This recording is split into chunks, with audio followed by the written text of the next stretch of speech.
right. PT Ask Dan with Danny Hudak. All right. How you doing, Dan? Yeah. I'm good, thanks. Excellent.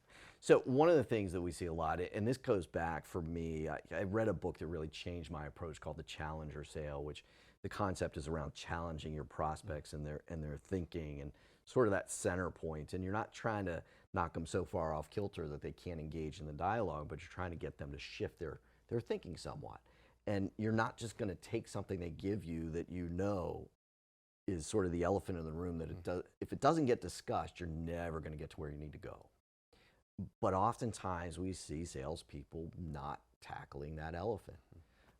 It's hard to do. It's hard to figure out how to challenge somebody in the right way because you're not looking to harm them. You're not looking to assault them.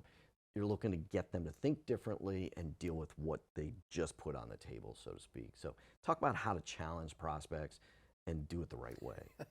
This is really tough because, John, it starts with we have to be really comfortable with ourselves. We have to be very confident in who we are and what we do and how we do it. And if we don't have that stuff, then we're going to be very weak on a sales call. And but if we're really strong in ourselves and our beliefs of what we do and how we do it, and we know what works, and we're not desperate for the sale, yes, we'll do the pushback. I'll give you an example. I was talking to a president of a company, wanted me to come in and do a half-day workshop to motivate his salespeople, one of those rah type things. Sure.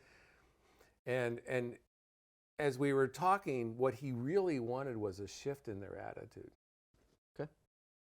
And he kept coming back to this half-day motivational workshop. And I looked at him and I said, John, his name was John too, I thought you wanted this to work.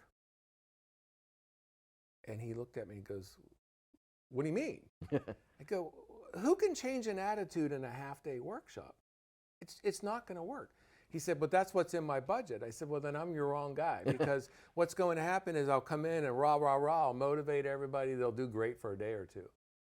And then they're going to go back to doing what they do now. And I said, frankly, I would prefer not to take your money for that. And he looked at me and he goes, well, then we're done. And I said, okay. Yeah, we're done. And I started to put my stuff, and he goes, no, I was just testing you. Honestly, he said that. Wow. And he goes, I'm curious. Let's talk more about what you think would actually work. Oh, that was an interesting Opened everything up in the conversation. But I will tell you that I'm a human being. I want people to like me. And so I felt like I've used this analogy before. I felt like a duck going across the water. Above the water, the duck is just calm, cool, and collected. Yep. Below the water, those feet are churning. And as I was talking to him, I'm trying to show calm, cool, collect. And inwardly, I was like, oh, this guy doesn't get it. How do I get it right? Yeah. So sometimes it works, sometimes it doesn't, and you move on. Yeah, but likely if you hadn't challenged him, you wouldn't have gotten to where the opportunity you have. And to your point, you're better off not engaging and not doing the deal because you know it's not going to give him the lift that he needs. Totally agree. Imagine if you go to a dentist and the dentist says, you have a really deep cavity. That tooth, it needs to be drilled and filled. And you said, nah, I'm just going to go brush my teeth even harder.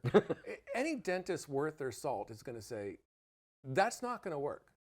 Right. So we would expect that type of pushback from a dentist. Why do we not get it from the salesperson? Yep. All right, everybody.